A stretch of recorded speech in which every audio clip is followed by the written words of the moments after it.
We had a pitching matchup for the ages, two future Hall of Famers facing off, and the youngster, 37-year-old Clayton Kershaw, comes out on top. Dodgers snap a skid, played a solid game. Mookie Betts got some help from an old friend and helped out an old friend of his. Lot to talk about here on this live episode of All Dodgers.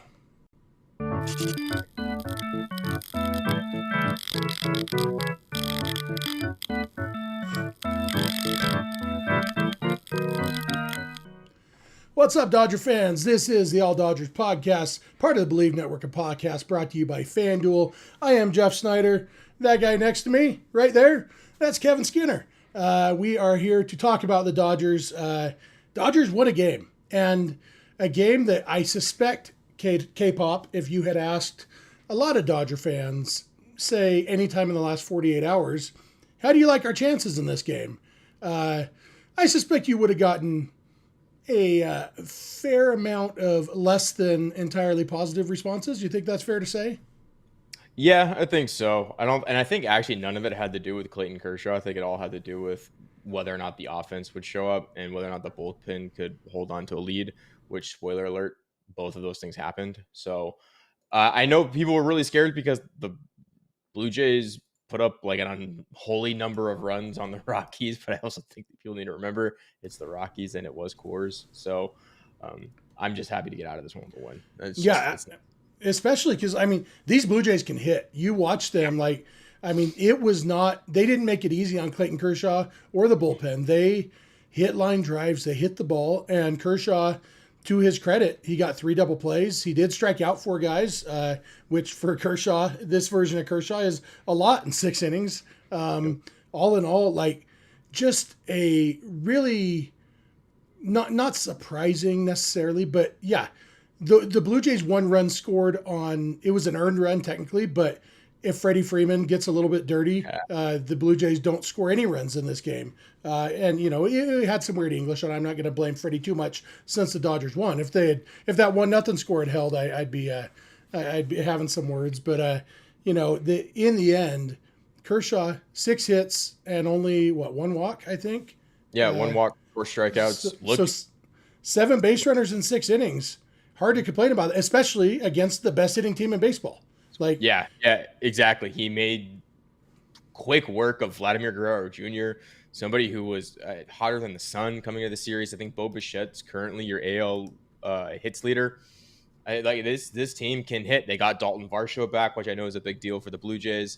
This is a tough lineup, and like you said, they didn't make it easy on the Dodgers or Clayton Kershaw. But as I've said before and will continue to say until, the end of time, Clayton Kershaw's superpower is he just doesn't give up runs. And that is what he did. It didn't matter if guys were on base.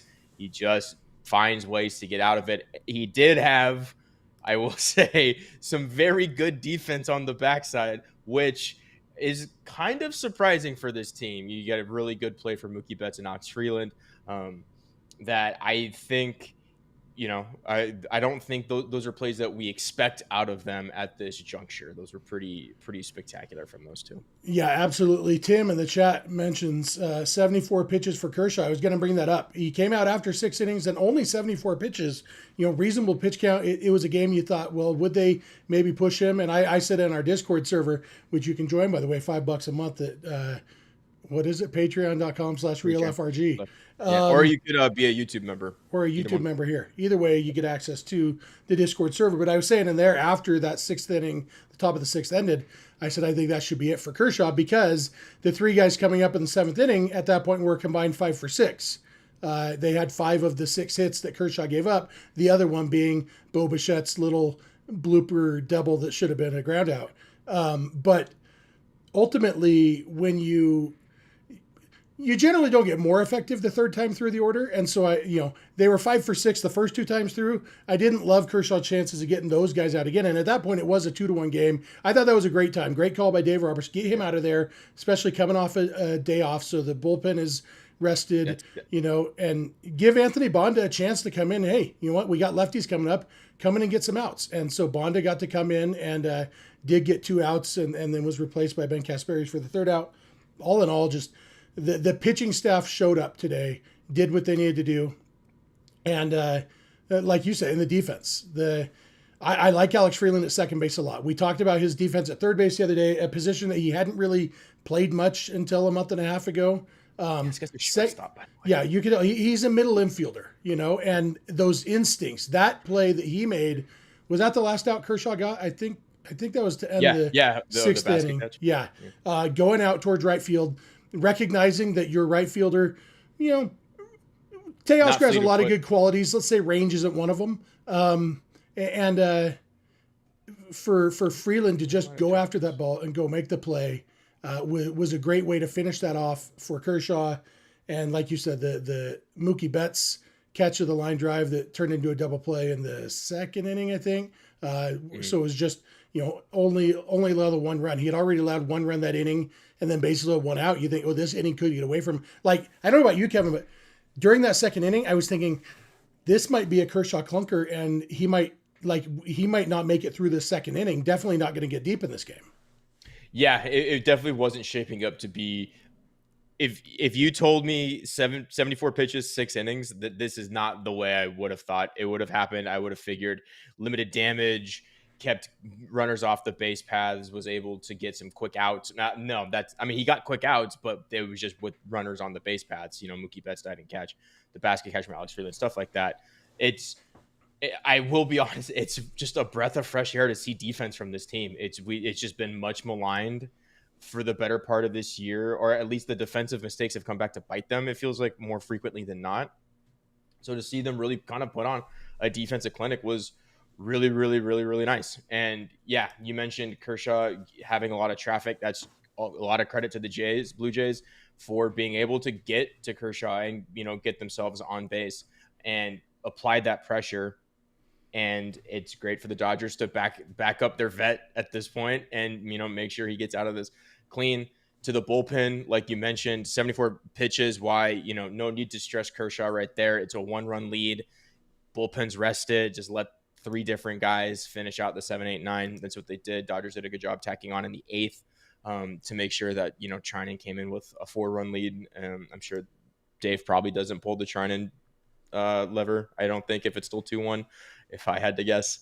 But yeah, it was a clean game, and that's just pretty much what we can ask for. That's all we've been really asking for. Is, hey, this is a team that needs to play fundamental baseball. I was gonna say football.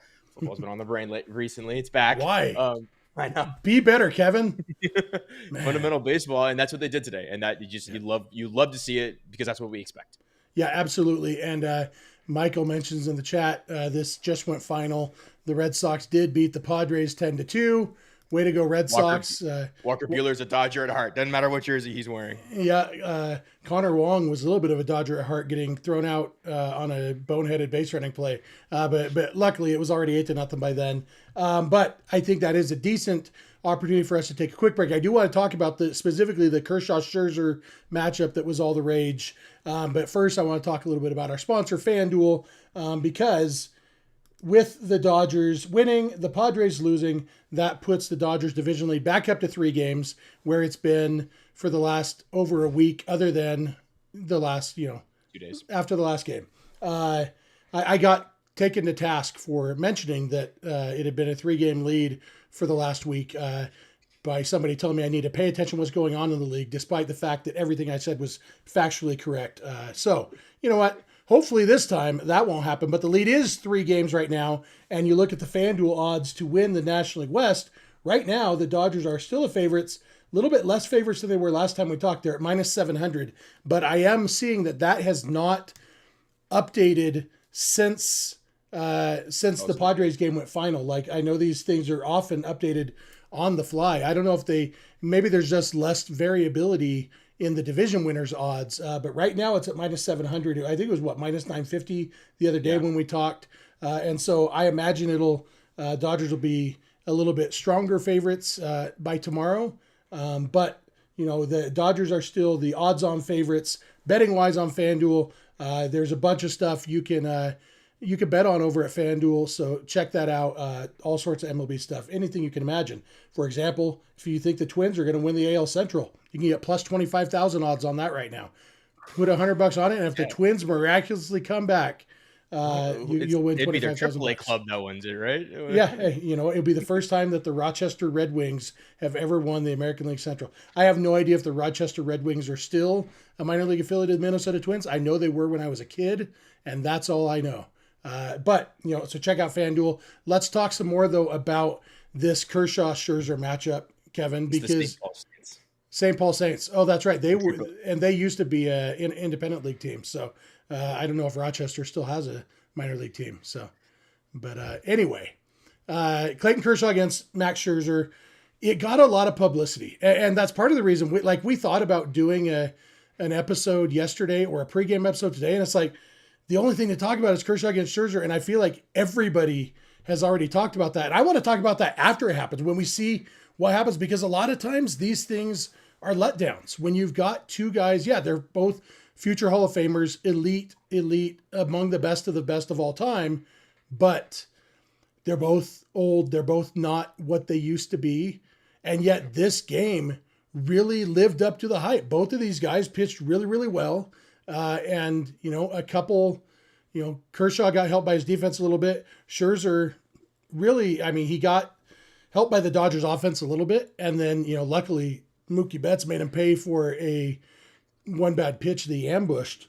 But all in all, this pitching matchup, I can't imagine it going any better considering the situation. No, and what's funny is when we were talking about, Kershaw getting to 74 pitches in 6 innings, with Scherzer's first inning, I thought it was going to be a dud. I was like, oh, are the Dodgers just going to dog walk Scherzer this game? Because they had the bases loaded, two out, they had 2 on, 1 out, and they had bases loaded with 2 outs. So they had put pressure on early, and I thought, that would kind of be the story of the game for Max Scherzer. Nope, he does Max Scherzer things, strikes out 3 guys.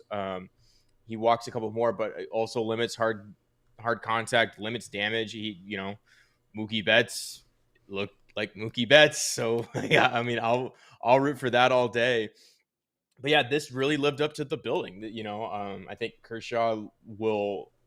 they will both retire with Kershaw leading in head-to-head matchups. I Bleav the marker's up to 5-1 in Kershaw's favor, which is awesome just to see that, it doesn't matter who's on the mound.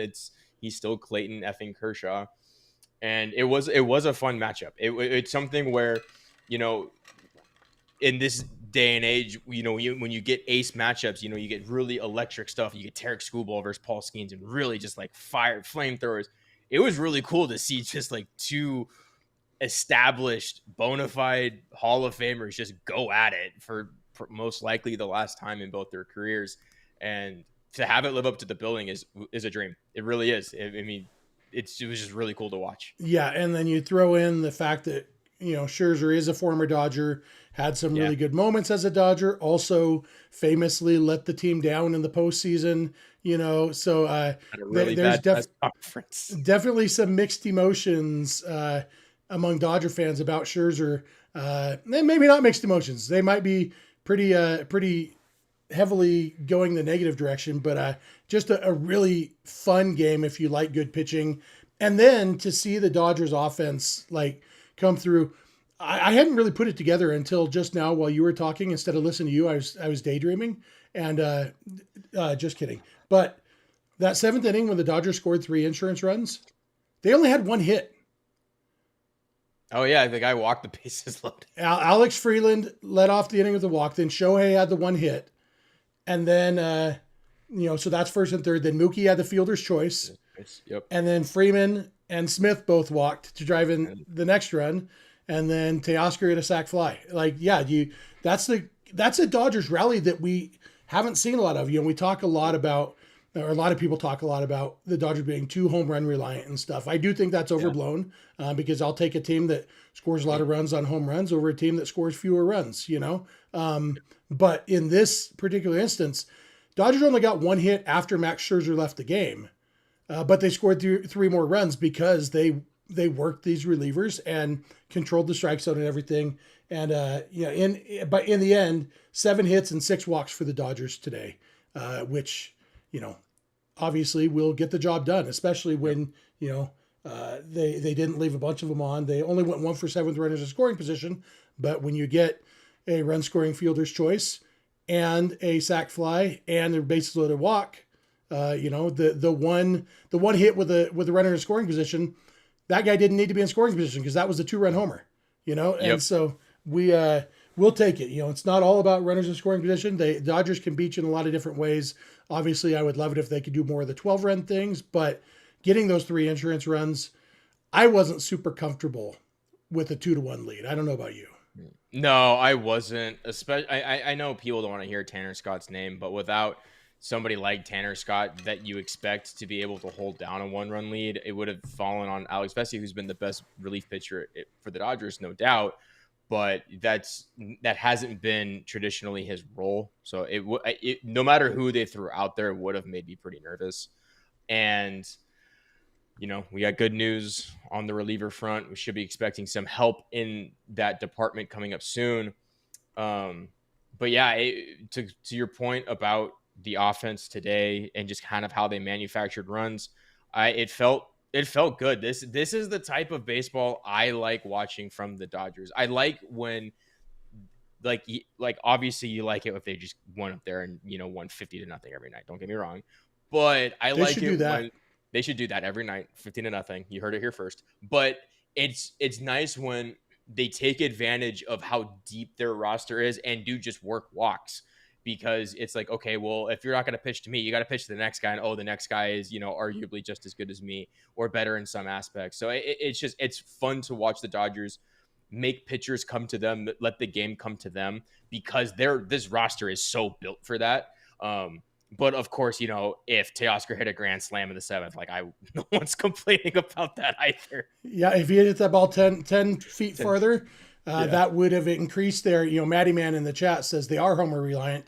Yes, they are. My point is that's not a bad thing, especially because we saw it with Scherzer tonight. Like the way the Dodgers got on the board was that Mookie hit a home run, and in the postseason, that's even more, you're a lot more likely to ambush a good pitcher and hit a home run than to string together 4 or 5 hits in an inning. And so, you know what, that's home run hitting teams are generally pretty successful. Obviously, this current Dodgers offense has some things that they need to figure out between now and October. But, hitting fewer homers isn't one of the changes I hope to see from them. But yeah, let's talk about Mookie, because Mookie, he got the job done here tonight. He had 2 hits plus the run scoring fielder's choice, 3 RBIs. He alone beat the Blue Jays. Blue Jays scored 1 run. Mookie drove in 3 runs, including back on the back of the 80s baseball card, back when they had the game-winning RBI. That one goes to Mookie Betts. He had the game-winning RBI. And it was after we saw a report from John Heyman with no details at all, other than JD Martinez went to Tampa Bay last week and worked in the batting cage with Mookie Betts. Now, the fact is Mookie Betts has hit a lot better since then. Is that, we saw it in the Cardinals series. Mookie hit really well in the Cardinals series and obviously hit well tonight. Did Mookie unlock something with JD Martinez? Was it, we may never get details. We might, but what we do know is apparently JD Martinez worked with Mookie Betts, and Mookie Betts is hitting well right now. And as Seth Klein says in this $2 super chat, Betts is back, baby. He didn't say baby, but I added that because I could tell Seth Klein was thinking baby at the end of that comment. Absolutely. Betts is back, baby. Back. It was, back, I think must have been like 3 weeks ago, maybe a month ago when we were all on, I had posited, or I had thrown out the idea of, in terms of what could Mookie do. And, I said, move him up in the lineup, get him more comfortable. I even, and in my infinite wisdom of knowing I know nothing at all about what fixes a Major League Baseball player, I said he should call JD Martinez up, somebody who is mechanical and is a cage rat for everything we know. And he's a tape rat. So it's something where I thought maybe JD could find out what Mookie's doing differently, what changes he could make, because he studies tape, he studies swings, but more importantly, he's one of Mookie's best friends. And so he might have just needed, JD Martinez might be Mookie's version of Gavin Lux's uncle for all we know. it's just a situation where you get a confidant to come in, and maybe all JD did was just gas him up in the cage and just say, "Hey man, just keep hitting the ball as hard as you can, hit line drives." And maybe that's all he did. We don't know. And like you said, we might never know. But it's something where I'm happy he reached out, and obviously I'm even happier that it seems to have worked at this point. I think I saw this out. He's 6 for his last 11 with 2 doubles and now a homer. That's classic Mookie Betts for me. I will take that all day, every day, and just keep riding. I just wanted to keep riding it for the rest of the season. And we've reached the point in the season where Mookie is going to have a bad season. When you look on the back of his baseball card, you're going to say, wow, that was a bad season. And that's fine. Because what he does between now and the end of the season and then October is what matters. And so, even if he stays this hot, I mean, best case scenario, maybe he gets his batting average up to 260. Maybe, he's at 239 right now. Maybe he gets his OPS up to 780. He's at 680 right now. I don't think 780 is, I don't think we can expect more than that, and that's, both of those are kind of lofty goals. But if he can do something along those lines, that means that he had a really good last couple months of the season and figured things out. And I think all of us would feel more comfortable going into October without that link, because what we've had so far this season is the lingering question of, is Mookie Betts just bad now? Yeah. And that's not a comfortable question to have in our minds as fans. I'm sure it's not a comfortable question to have in Mookie's mind as a player, Yeah. And so if he can go on a hot streak and just reassure himself and all of us, okay, he's still a good hitter. It really was a prolonged slump. And Mookie said that he hasn't felt totally right since his broken hand last year. Yeah. He did hit really well in October last year, but he didn't hit well the end of the season after coming back from the broken hand, and he hasn't hit well most of this year. And so maybe it was a mechanical thing, that the mechanics got messed up from the broken hand and that recovery, and maybe JD helped him fight. So I don't know. It is, we're talking 4 games since they came back from Tampa Bay. But he's looked really good in those 4 games. And so if something's unlocked, it would be huge just to not have that hanging over him and us heading into October of maybe he's bad now. I really like it when Mookie Betts is good. I do too. I mean, everybody likes to see happy Mookie Betts. It's one of the best sights on a baseball field. I think too, along with, his stats aren't going to look like Mookie Betts stats. I think, and this is probably true for all players, but it's definitely true for Mookie. I don't think he cares what his stats look like. I think he just wants to be a contributor on this team and live up to the expectations he has. Because every time he hits a sac fly, you kind of see a little bit of a sigh of relief. He's like, or he pumps his fist. He's like, yes, I contributed. I did something. Yeah. And that's where I get excited about Mookie Betts, because he doesn't care what the numbers looks like. He just wants to, every single opportunity he has, just produce and be a good hitter. And that's where I think he can build on this something where it's like he can forget about the rest of it, because he's like, I don't care what happened the first 4 months of the season. All that matters to me is right here, right now, and moving forward. So I'm excited to see what he does for the rest of the season. He looks really good. The swing looks awesome. He's obviously making hard contact again. He's smoking the ball. 90, I think it was the double was like a 98 off the bat or something like that. And he's even had some hard hit outs mixed in those too. Yep. So it's just looked like Mookie Betts, and it's one of, like I said, one of the best sights on the field. Yeah, absolutely. And we talked the other day about how Mookie is willing to do whatever is best for the team, because Mookie knows in his legacy, nobody's going to say what was his batting average or his OPS in 2025. They're going to say, how many World Series did he win? Fair or not, now that he's won 3, like Mookie has a chance to do something really special over the next few years. And, obviously because of the old school Yankees, nobody's ever going to approach, Yogi Berra's, Yogi Berra had to have a third hand surgically implanted just to have room for all his rings. You don't want to know where it was implanted. That's more for Dodgers After Dark on Saturdays. But, nobody's going to touch that. But in this day and age, like, we haven't seen a guy being a star on even 4 World Series winning teams since Derek Jeter. Yeah. I mean, You had to go back to the early 2000s Yankees for sure. yeah, and so if Mookie can win another World Series or then fill up the hand, get a fifth one, I mean that is going to do more for his legacy, for his Hall of Fame chances, for what you think of when you think of Mookie Betts the rest of time, the rest of eternity talking about baseball than what his OPS was this year. And the fact that he knows that's the most important thing. And I think we as fans need to give him more credit for knowing that sometimes. Yeah, absolutely. And like you mentioned, it's not going to be, his stats are cemented. His stats are insane already. If you haven't looked at his baseball reference page, go look at it. There's a lot of italices and dark bold numbers on it.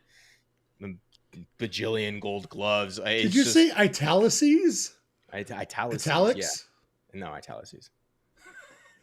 All right. That's the Chicago language over there. Yes, that's how we say it here. Yeah, italices. Yep, oh absolutely. man, it's just you tune in for the gooder English language here. Somebody else in the comments the other day said they were glad to see you make me look like an idiot when you were right about it being Jordan Walker. And I'm like, you know what? Like, yes, Jordan Walker is faster than I gave him credit for, but Kevin said the really fast number 9 hitter. I think it was understandable that I thought he was talking about Victor Scott, the really fast number 9 hitter, Yeah. So, I think I was at least somewhat justified.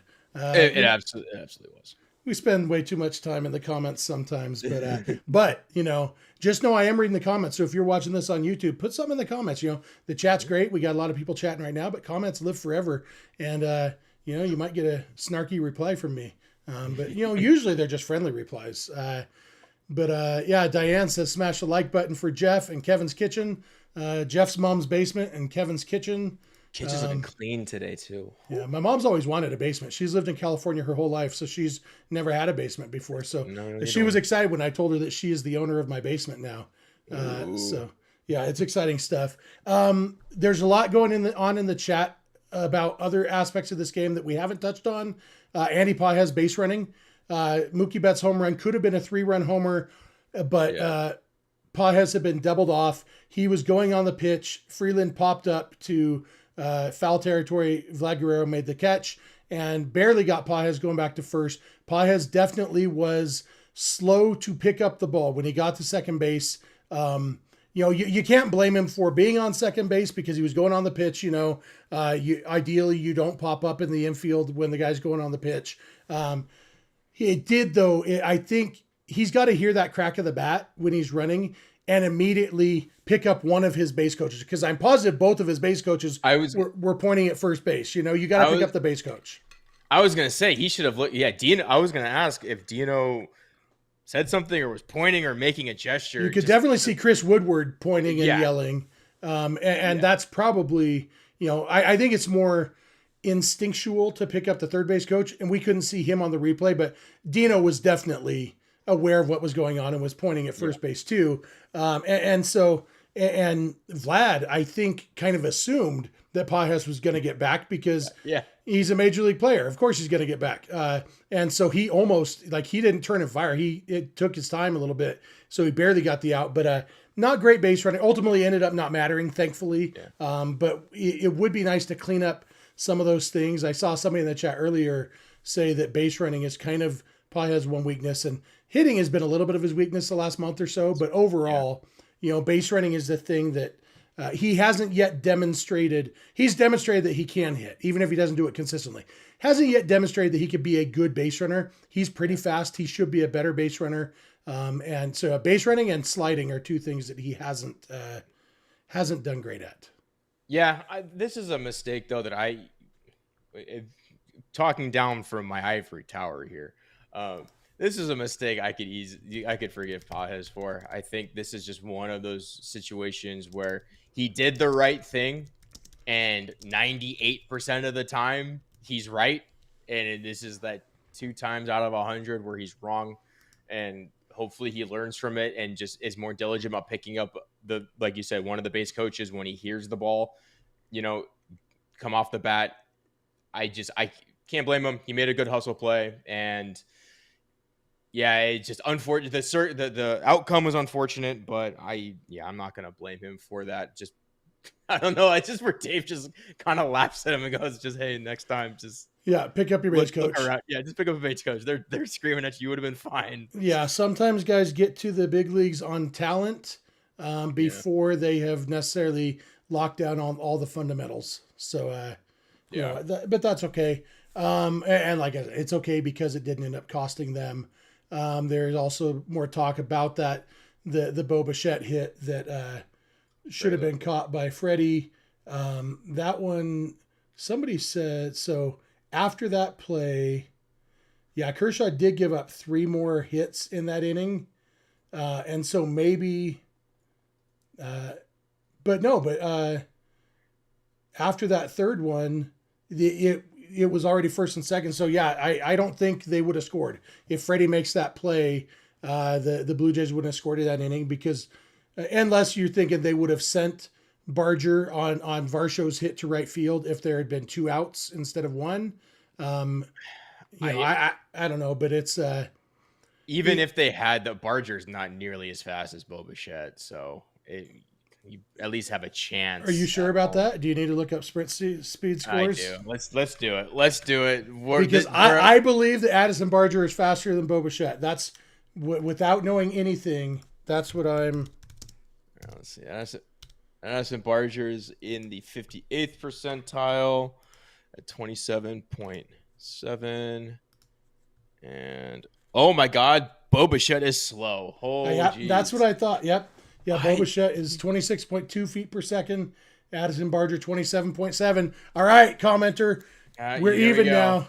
So yeah, whoever. When did Bo Bichette get slow? Was he? I don't know that he's ever been fast, but I don't know if you've noticed, but he's getting built more and more like his dad every year. And his dad was built more and more like me every year. So I guess he was 75th percentile back in 2021.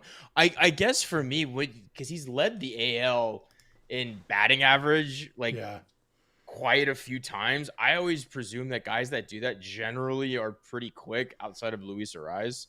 I always feel like you have to be able to you have to leg out infield singles. Yeah, I'm always surprised at how many shortstops aren't fast. Like Corey Seager, and Manny Machado, even back when he was a shortstop, there's some people you would expect to be, and I mean, Mookie Betts, for example, there's a lot of shortstop. You expect a shortstop to be fast, but they're not always. They need to learn from Max Muncy. Yeah. GI says it doesn't matter. They won. Freddie's old legs didn't cost them the game. And that's basically true. And Freddie has done a lot this year defensively, specifically on picks at first base. He's very good at that. He doesn't have much range anymore. I actually saw today, as far as defensive runs saved, he actually has the worst defensive runs saved of any first baseman in baseball this year. Freddie's range was never his great strong point, and throw in the ankle issues and the all the different issues that Freddie's had. I think his range is down even more this year. Pinsanity points out Francisco Lindor is another slow shortstop. Asking, and I was actually just looking it up. Lindor's in the 47th percentile. Yeah. So 27. Yeah, that's Lindor's one who is always slower than I expect him to be. All in all, I guess the other thing to talk about that a lot of people have mentioned is Michael Conforto. Tim G says Conforto had 827 OPS in July. It's 266 so far in August. 266 would be bad as an on-base percentage or a slugging percentage. In fact, it would be terrible as either one of those. This is those two added together. It's only August 8th. We're talking a week's worth of games, but we're also talking about a guy who was bad for most of the season before that too. And so I think today, I don't agree. We actually talked about this in the Discord a little bit tonight. And not everybody agrees with me, and that's okay. Pinsanity says Conforto duped the front office. I don't think, if we're talking about the trade deadline, the Dodgers tried to get Stephen Kwan. The Dodgers tried to replace Michael Conforto. They were unsuccessful. I think today Conforto was in the lineup specifically because he's had success against Max Scherzer in the past. So it's like we're going up against a tough pitcher. Might as well throw in the guy who's had some success in the past and see if he can do something. He didn't. I hope that we are going to see Alex Call get more chance. And Call is better against lefties than against righties, but he's not bad against righties. And so I would like to see Alex Call get some more playing time going forward while Conforto, works with JD Martinez in the cage or something, works with Gavin Lux's Uncle Augie, whoever Conforto needs to work with, because the fact is at this point, now that we know there's no trade deadline around the corner that can help replace him, he either needs to hit or use the guys, whether it's Alex Call or Ryan Ward or whoever, Conforto needs to hit. And I'm not convinced he's going to. Yeah. Matty Man 5 Dodge said no one on earth could know Conforto be this bad. Yeah. I mean, this is easily his worst offensive year. And it's unfortunate for a guy like Conforto that his only real value to the team is his bat or balls hit to the wall. That's about it. Not to, there's a song about all that. But yeah, outside of that, there's not really much he can do. Whereas Alex Call, even if he's not hitting all that well, he still provides at least a glove. So you have that at the bare minimum. And I think that's also why we saw Justin Dean get called up a little bit, just to see what they have in him. And at the bare minimum, he's a good glove and he's speed on the base paths. Can we get Honeywell to throw to Conforto? I don't think that would actually fix him, unfortunately. I think he's broken, like in a bad way. NS says Conforto needs a September vacation in Cancun. I think you misspelled August. Yes. I'm ready, because the thing is, even like Conforto hit well in July, and it was the Dodgers' worst month of the season. Like we've seen that even when Conforto is hitting well, he's not hitting well enough to carry a team. And so it's like, okay, well, then let's put somebody in that spot who is going to make better contact, and maybe not, I don't know. I just think I'm about done with the Conforto experiment. Yeah, I was done before he started hitting, and then he started hitting, and it was interesting for a little bit, and that was nice, and now it's bad again. Yeah. It's at the point where I think if Ha-Seong Kim comes back, I would rather just see Conforto let go as the move. I've liked what I've seen from Freeland. His bat's been quiet lately, the last couple games, but I like what he brings defensively. He works walks. Alex Call, same thing. Works walks, and I might as well just see what you have from Justin Team. It literally cannot be worse than Conforto. So it's just what you don't want to do in September is beat yourself. And that is kind of what Michael Conforto in the lineup does. Is he's currently not hitting, hasn't hit all year, and he's not a good defender. So anything hit to him, you're kind of holding your breath going, can he get to this ball? And he very much increases the likelihood of the Dodgers beating themselves, which we just can't have happen. Yeah. Yeah. All right. That's enough Conforto talk. Dodgers won this game. We're not going to talk about the fact that Michael Conforto was bad again. Happy. Dodgers won. Padres lost. Dodgers lead is back up to 3 games. I didn't see what else happened in the NL West. Did you? I did not. The D-backs beat the Rockies, and the Giants beat the Nats. So yeah. Everyone but the Padres. The Rockies and Padres, the 2 worst teams in the division, were the 2 teams that lost. That's you got anything else we need to touch on here before we wrap this thing up? Somebody mentioned earlier, I'm not gonna find it, but they said they could see all of Verlander, Scherzer, and Kershaw retiring at the end of this year, and that would be one heck of a Hall of Fame induction class. I hope that Verlander and Scherzer don't, because I'm worried that one writer will go, I can't vote for all 3 of these guys, and it doesn't vote for Kershaw. See, and I don't care at all about unanimous. I think it's meaningless. So that doesn't bother me. They're all going to get in first ballot. I think it would be a lot of fun if they all went in together. The speeches would be fun. That's for sure. Yeah. And especially, with Kershaw being the youngest of the 3, it's like, hey, you know what, you guys, I'm better than you guys. So not that Kershaw would say that in his speech, but I didn't have to cheat to win my World Series, Justin. And my eyes are the same color, Max. My arm hasn't fallen off yet. Yeah, Matt. I didn't bail on my team in the postseason. So all in all, hopefully Dodgers can. Yeah, I would really like them to win on Saturday to lock down the series win. Yeah. Yep. That'd be really nice. Even though I don't I know fans will melt down if they then lose on Sunday, even with the series win. But you know what? The only way to sweep a series is to win the first 2 games first. Hashtag math, baby. And so let's get another win. Who's pitching tomorrow? I think, is it Snell? Is it Snell or Glass now? Let's see. We've got Blake Snell against Chris Bassett. Chris Bassett he's had a good year. He's been decent, but he fell off a cliff. Yeah, the Dodgers should be able to hit Bassett. I mean, if they, I don't know, Dodgers should be able to hit everybody, Yes. and so Chris Bassett doesn't scare me. I think pitching wise, Dodgers have the edge there. I'm interested to see Snell against the Blue Jays offense because they don't strike out a lot. As Oro pointed out, they chase a lot, but they don't swing and miss on those chases a lot. They put the bat on the ball. So, interested to see if Snell, who is a strikeout beast, can get some strikeouts or if it's, more of the soft contact. We'll see, but it'll be a fun game. That one is at 6:10. This classic 6:10 start at Dodger Stadium. And we're going to hear about shadows for the first 4 innings of the game. It won't be that bad. That's more of a 5 o'clock game. I think 6 o'clock you're usually I think the right fielder is still in shadows, but I don't think there's any home plate shadows anymore by a 6 o'clock game. So especially this late in the season. And then Sunday's Eric Lauer versus Yamamoto. Eric Lauer has had a good year and has also, I believe, had some success against the Dodgers in the past. Eric Lauer is like Eric Lauer and Ty Block are the 2 guys that people think of when they think of Dodgers being unable to hit crappy lefties. And so that one, but again, Lauer's had a good season, but he doesn't strike out a lot of guys. And that's just like Noah Cameron and whoever the Dodgers faced against the Cardinals the other day, Matthew Liberatore. I said, that's the kind of guy that the Dodgers should hit. A lefty who doesn't strike out a ton of guys.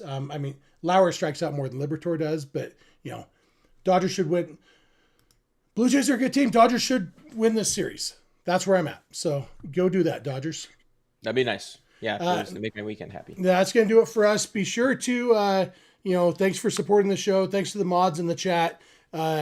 Thanks to those of you who have joined our Discord. If you haven't yet, you can do that a couple ways. You can go to patreon.com/realfrg. There's a QR code on the screen. If you're one of those guys who likes to take pictures of QR codes, $5 a month gets you access to the Discord server. You can also do that by becoming a member here on YouTube at $5 a month. Beyond that, be sure to, like I said, comment in the chat or in the comment section on YouTube. Subscribe wherever you're watching or listening right now. Subscribers help us out a lot. We're trying to get to 20,000 subscribers on YouTube. We're not too far away, so that would help us out a lot.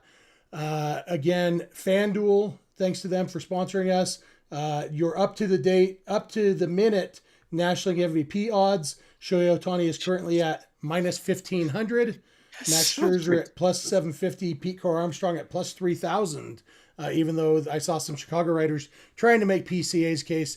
PCA's case is based almost entirely on his defense, which is valuable. But he was hitting a lot of home runs earlier in the year, but that's kind of he's stopped. been good offensively and elite defensively, but it's very rare that we see somebody win an MVP on the strength of their defense. I don't think PCA is going to be the first one, and neither does FanDuel. Thanks to them for sponsoring. Thanks to Bleav Network for having us. And we're looking forward to getting Clint back probably for Monday. We will talk to you at least one more time this weekend, maybe twice more. So that's it for us. Thanks. And we'll talk to you later. Bye.